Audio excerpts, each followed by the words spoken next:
दोस्तों, आप देख रहे हैं फैक्ट न्यूज़ चैनल। तो आज का न्यूज़ है, अवामी लीग, जो बांग्लादेश की पूर्व सत्तारूढ़ पार्टी रही है, शेख हसीना के नेतृत्व वाली सरकार के पतन के बाद कम से कम 6 महीने से निष्क्रिय रही है। लेकिन वर्तमान राजनीतिक माहौल में जीवित रहने के लिए उसे अब संघर्ष करना होगा। अपने नेताओं, अल्पसंख्यकों और अल्पसंख्यकों के धार्मिक स्थलों पर कथित हमलों के महीनों बाद अवामी लीग ने मंगलवार को एक बयान जारी कर मोहम्मद यूनुस के नेतृत्व वाली अंतरिम सरकार को अवैध और असंवैधानिक करार दिया। 5 अगस्त 2024 के बाद पहली बार जब हसीना बांग्लादेश से फरार हुई थी, उनकी पार्टी ने यूनुस और उनके समर्थकों का राजनीतिक रूप से मुकाबला करने का फैसला किया है।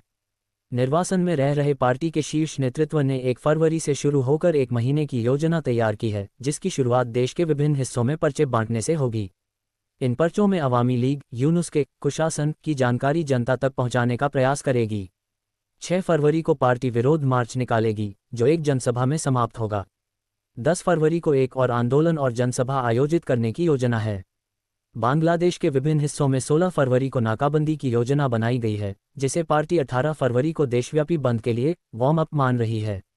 इसके अलावा अवामी लीग बांग्लादेश के अंतर्राष्ट्रीय अपराध न्यायाधिकरण यानी ICT में हसीना के खिलाफ चल रहे मामले की भी समीक्षा करेगी, जिसे उसने फर्जी करार दिया है। पार्टी अब भी हसीना को प्रधानमंत्री मानती है, जिनके खिलाफ इस महीने दूसरा गिरफ्तारी वारंट भी जारी किया गया है। अब तक न्यायाधिकरण ने उनके खिलाफ 3 मामले दर्ज किए हैं। यूनुस को फांसीवादी बताते हुए पार्टी ने धार्मिक अल्पसंख्यकों के नरसंहार और उनके पूजा स्थलों पर हमलों की कड़ी आलोचना की है।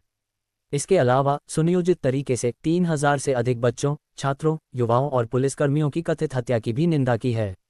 इस बदलाव का एक अन्य कारण ये भी है कि डोनाल्ड ट्रंप ने दूसरी बार अमेरिकी राष्ट्रपति पद की शपथ ली है और उन्होंने पहले ही ऐसे फैसले लिए हैं जो यूनुस के प्रति उनकी कटु भावना को दर्शाते हैं।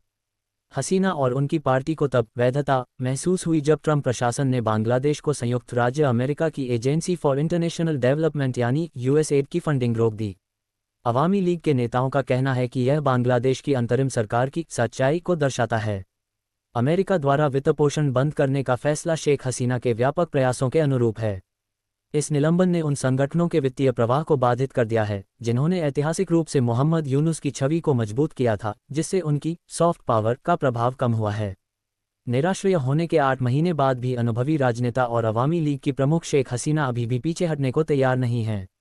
उन्होंने तेजी से अपनी पार्टी के प्रमुख नेटवर्क को फिर से संगठित किया है और अपने सहयोगियों और कैडरों पर अपनी पकड़ बनाए रखने के लिए असामान्य रणनीतियों को अपनाया है। दिल्ली, कोलकाता और बेंगलुरु सहित भारतीय शहरों और अन्य विदेशी देशों में फैले उनके पार्टी के प्रमुख सदस्य अभी भी उनके संपर्क में हैं। अभी के लिए इतना ही। मिलते हैं अगली वीडियो में। चैनल को जरूर सब्सक्राइब कर